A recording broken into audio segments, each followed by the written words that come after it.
जबरदस्त जिला शक्ति के प्रति प्रशांत किशोर जी यहाँ मौजूद है।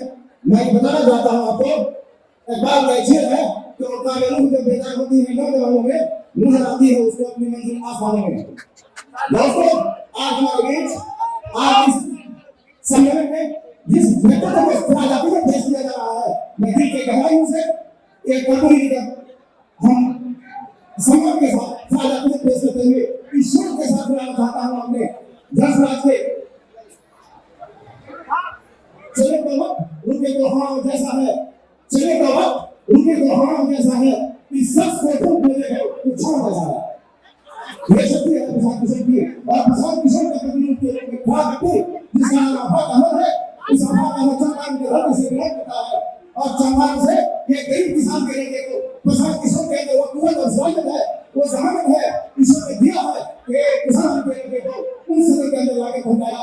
ये कदमी और कमी में अंदर होता है, इन्होंने करके दिखाया। 2023 से चले मैं इनके साथ चला था, लेकिन इन्होंने कहा गाँव में कि जो गरीब आदमी है संसार के लिए अगर समाज के अंदर नहीं जाना चाहता है तो मैं अपना पति और बीएड से संसार में आकर उसके सदन के अंदर भेजूंगा। इन्होंने ये शर्त किया अपना के साथ में एक किसान के लगे को इन्होंने उस सदन में भेजा जब उन्हें इस भाव से देखा आज के पेड़ का ये पहला मौका है। इसलिए और कहता है कि मैं चाहता हूँ झूठ भी है कि जानना चाहता हूँ, हर वक्त मासूम सुनने के कहूँगा मैं तेरी माँ पे चाहता हूँ। इन शब्दों के साथ बहुत बहुत शुक्रिया। जय हिंद जय भारत। आप नहीं सकते नहीं समझ रहे हैं मैं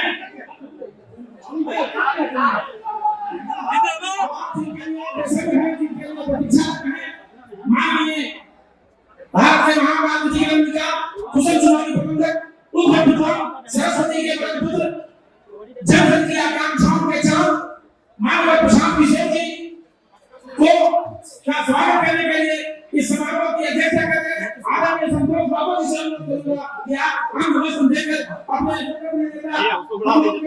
उम्मीदों के साथ बिहार के भविष्य और जननायक का पूरी भारत में गांव की झोपड़ियों में रोशनी लाने की कोशिश कर रहे हैं। पदयात्रा के माध्यम से आम को जोड़ने वाले आदरणीय प्रशांत किशोर जी सम्मानित हो गए हैं अतिथि मंच से। अब मैं उन्हीं को आमंत्रित करूंगा बड़ी विनम्रता के साथ और ये सोचना मैं दिन से सोचता हूं आज एक महीने हम फ्रांस को आज हमें सफल हुआ। मैं समझता हूं कि जितनी हो चुकी है आप सब यहाँ प्रशांत जी को सुनने आए हैं। मैं सिर्फ यही बात कह के प्रशांत जी को यहाँ बुलाऊंगा, वो ये है यह जो अभियान चल रहा है, जो गुजरात का अभियान चल रहा है, ये बिहार का अंतिम प्रयास है। इसके पहले किसी ने प्रयास नहीं किया था, इसके बाद ये अभियान किसी भी तरह से हम लोग थोड़ा प्रयास करेंगे। इसलिए प्रशांत किशोर के लिए आप लोग अपना परिवर्तन करने के ये प्रयास करने के लिए बिहार के लिए सबसे आवश्यक प्रयास है। तो सभी बात करने को हम कितने हैं हमें सादा आमंत्रित करूंगा प्रशांत जी को कि मेरा सर भी आगे आए।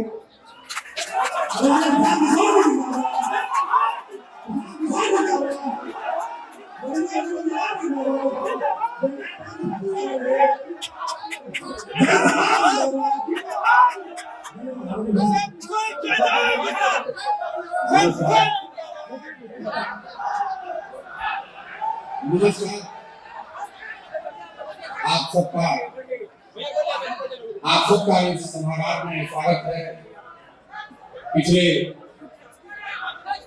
1.5 वर्ष में जब से हमने ये पदयात्रा जन सुराग अभियान के तहत शुरू करी है,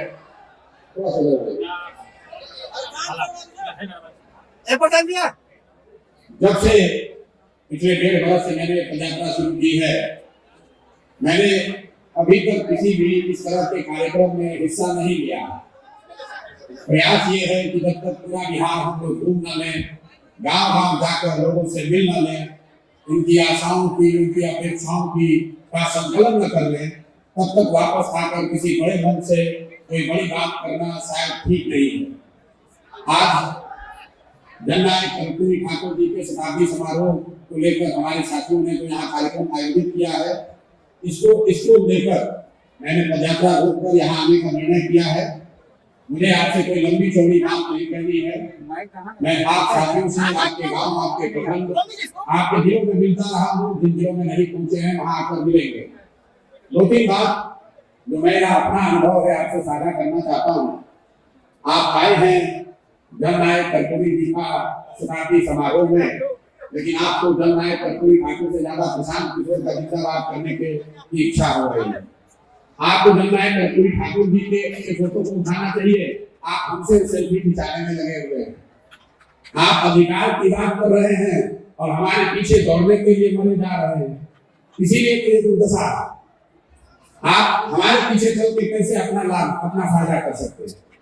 जो कोई मंच पर आता है आपको लगता है यही मेरा नया रहनुमा आ गया, यही सोचते सोचते कितना सालों तक आपने कांग्रेस का झोला ढोया, फिर आप लालू जी का झोला ढोए, 18-20 साल से नीतीश जी का झोला ढोए।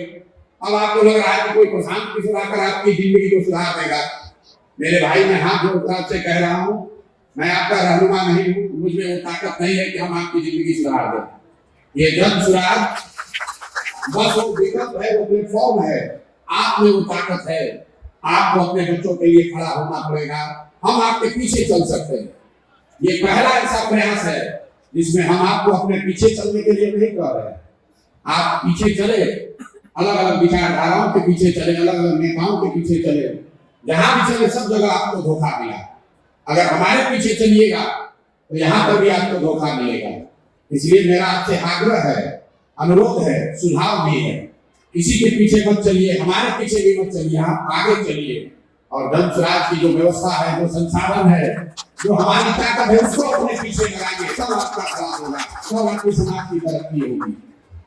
अभी जातिगत सर्वे हुआ है, आप जैसे बहुत लोगों ने वर्षों तक ये मांग की है कि जातिगत जनगणना होना चाहिए। अच्छा है, खराब है, लेकिन इस सर्वे में एक बात तो जरूर दिखाया कि 30-35 वर्ष से जिन लोगों ने, जिन नेताओं ने आपके नाम पर राजनीति की है, आपके और आपके वोट की ताकत से कुर्सी पर बैठे हैं, उनके कुर्सी पर बैठने से आपके जीवन में कोई फर्क नहीं आया, आपके बच्चों के जीवन में कोई फर्क नहीं आया। और कुदरत का देखिए, ये नियति ऐसी चीज है, ऊपर वाला की जो ताकत है, उन्होंने उन्हीं के दिमाग में ये बात डाल दी। उन्होंने खुद से सर्वे किया और बताया कि भाई आपकी स्थिति 30 वर्ष पहले जो थी वही स्थिति आज भी बनी हुई है।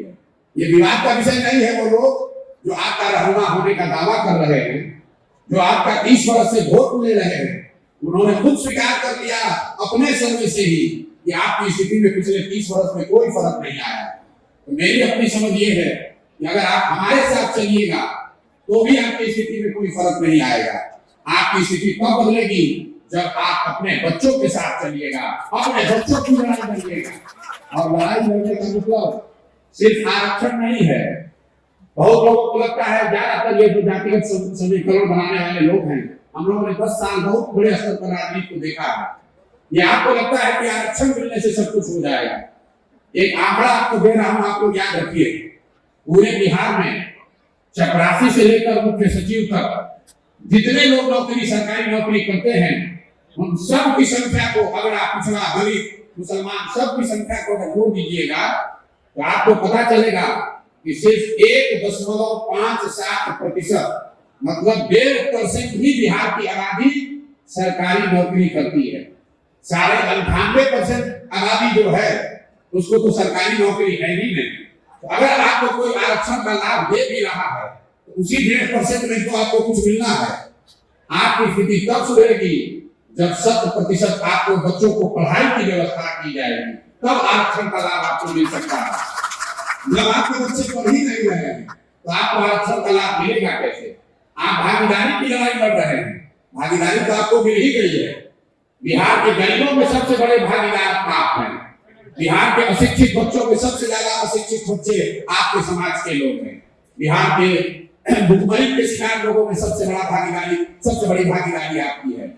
आपने भागीदारी मांगी सत्ता में, आपको भागीदारी मिल गई गरीबी में, अशिक्षा में, भुखमरी में, पिछड़ापन में। और इसका एक ही उपाय है, अपने पैर पर खड़े होइए, जन स्वराज की इस व्यवस्था का लाभ उठाइए। लोग बताते हैं कि हमारा सुझाव लेकर बड़े बड़े लोग नेता बन गए, चुनाव जीत गए। आपको ये खुला निमंत्रण दे रहा हूं, आप अपने और अपने बच्चों को जन स्वराज की इस व्यवस्था से जोड़िए। मेरे पास जो भगवान का दिया हुआ शक्ति, बुद्धि, साधन है, वो सब कुछ आपके पीछे, आपके बच्चों के पीछे है। किसी का झंडा लेकर मत ढूंढिए। अगर झंडा लेकर चलिएगा आपका भला कभी नहीं होगा। अभी एक अधिवेशन आज शताब्दी समारोह में शुरू हुआ है। मैं यहाँ भाषण देने नहीं आया हूँ।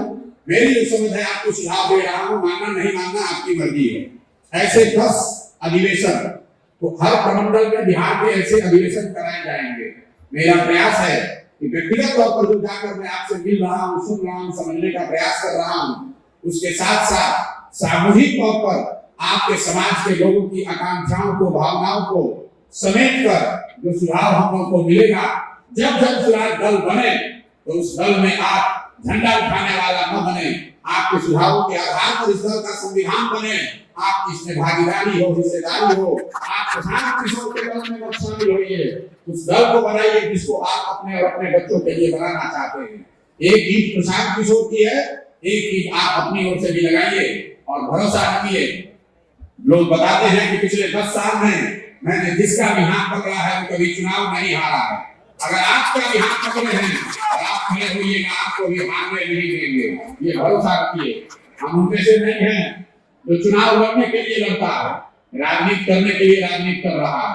अगर बिहार में आए हैं तो ये आप मान कर चलिए कि बिहार को जीतने का पूरा खाका दिमाग में बना कर रहा है।